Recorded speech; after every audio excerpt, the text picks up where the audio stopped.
Yo, what is up, y'all? It's Cone back here again today with another video. Today, we're once again going to be talking about something that I was wrong about.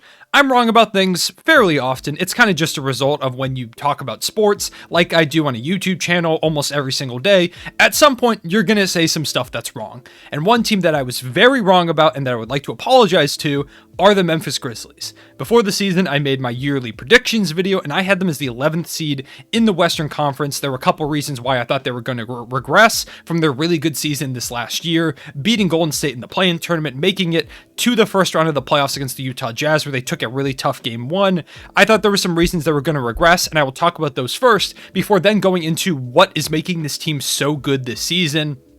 On the season, they're 21-14. They're fourth in the Western Conference. They're 3 games ahead of the 5th seed, and they are completely proving me wrong, 100%. So make sure to leave a like and subscribe, and let's get into it. First, the main reason why I thought they're going to kind of be meh is their high reliance on Ja Morant. Ja Morant, we know how great he is. We saw how great he was last season. We're seeing again how great he is this season. But I thought coming into the year they were going to be really reliant on him. Triple J has always been inconsistent. Dillon Brooks has never been super efficient. And I just really didn't see a great secondary efficient scorer on this roster, at least not coming into the season. They lost Jonas Valanciunas, who was a big piece of their success last year.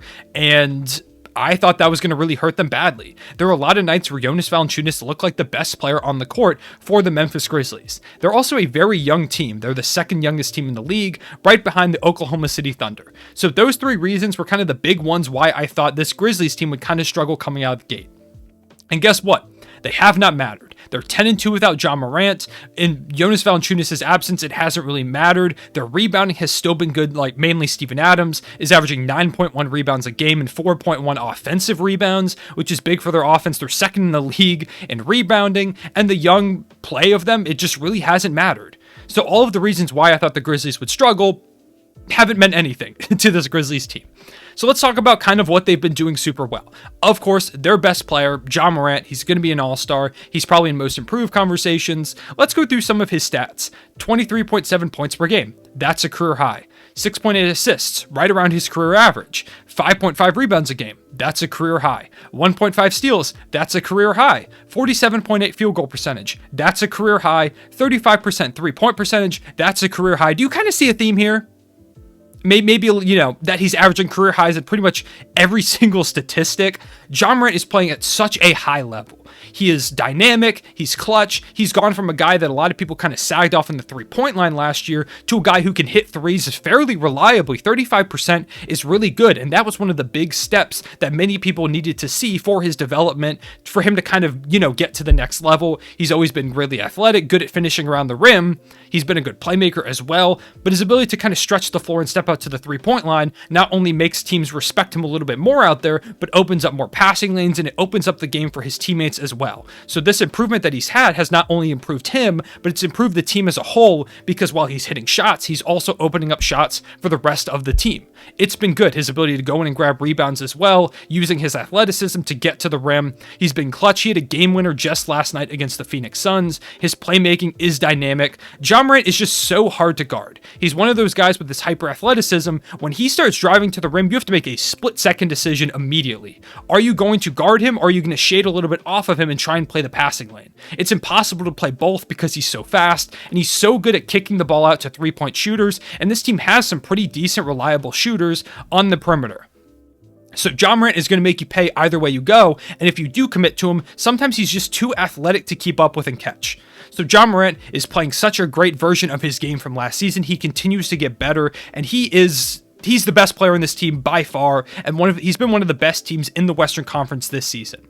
But even without him, this Grizzlies team thrives. One of the biggest reasons, like I said, I thought they were going to have to rely on Ja Morant a lot, and they do rely on him, but they're 10-2 without him, which is I never would have guessed. If you told me that Ja Morant missed 12 games, I thought this team would be like at the bottom of the Western Conference at this point. However, the biggest probably factor in their kind of ability to maintain a really solid record without Ja Morant, and even with Ja Morant play good basketball, probably their biggest X factor has been Desmond Bane.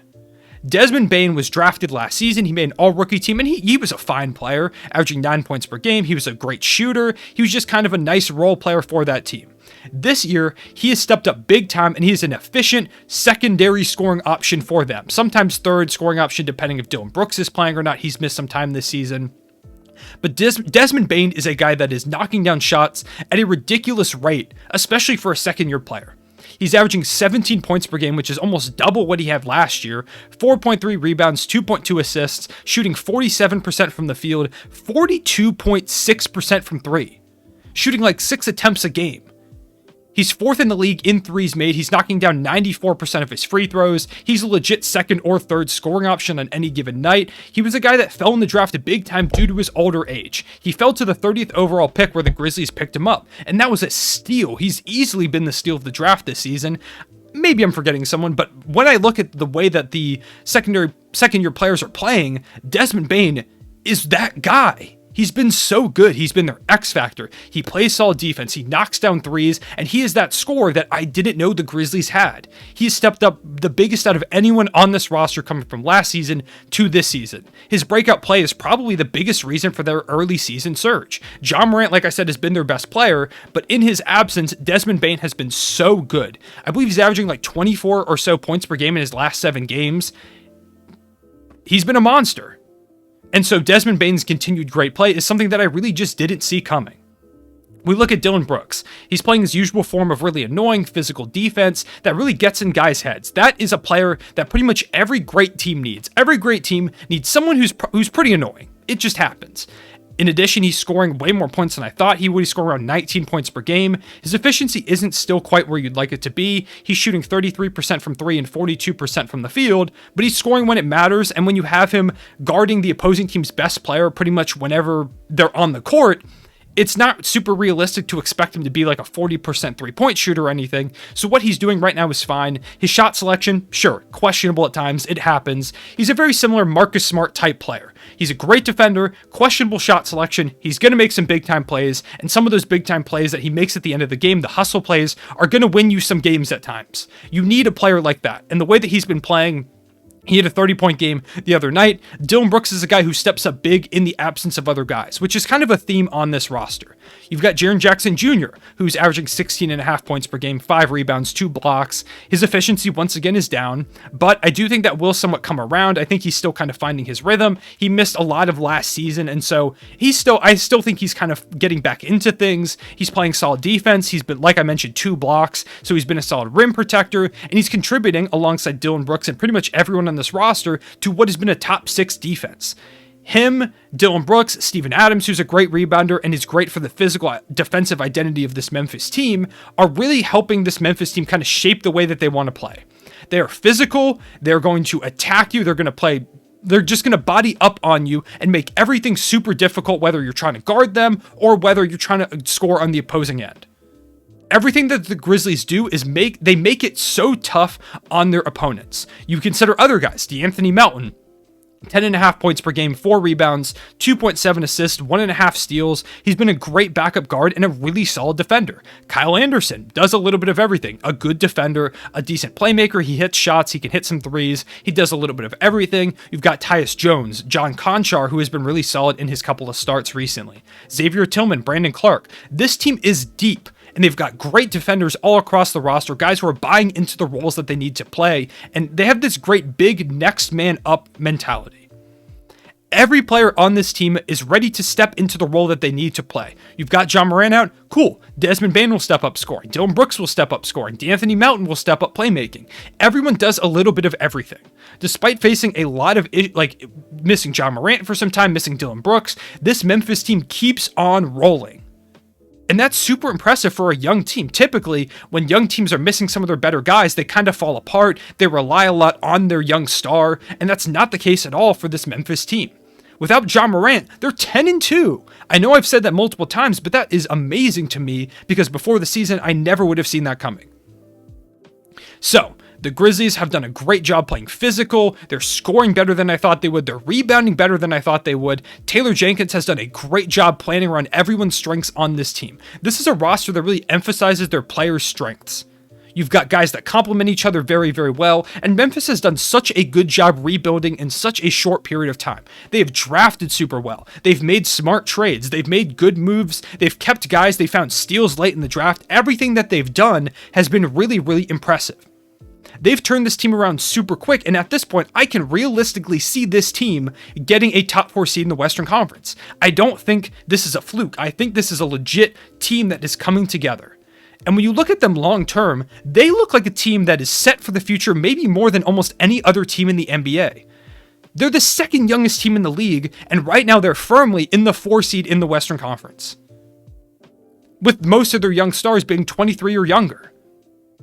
So, basically what I'm saying about this Grizzlies team is they are a team that is going to be really scary for the next decade. If Desmond Bane keeps scoring the way he is, I'm not saying he could be Klay Thompson, but he could be a Klay Thompson type player, where he's that reliable 3-point shooter, secondary option, next to a guy like John Morant, he's clearly shown that he can be their franchise cornerstone and be that kind of superstar player that every team needs. Dillon Brooks is a good defender. You've got solid role players in Kyle Anderson, D'Anthony Melton, Brandon Clark, Xavier Tillman, and I'm sure this Grizzlies team is going to find ways to get more solid role players because that's kind of just what they do.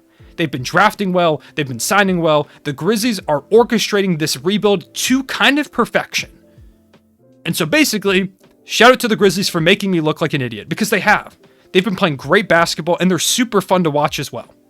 So shout out to the Memphis Grizzlies. I wanted to make this video to kind of apologize to them, and because I feel like it's way overdue for me making a video about them with the way that they've been playing. Let me know what you think about this Grizzlies team. Do you think they could be a potential dynasty? Do you think they have one of the brighter futures in the NBA? Because I personally do. I appreciate y'all watching. Make sure to leave a like and subscribe. I will see you all later. Real One, say it back.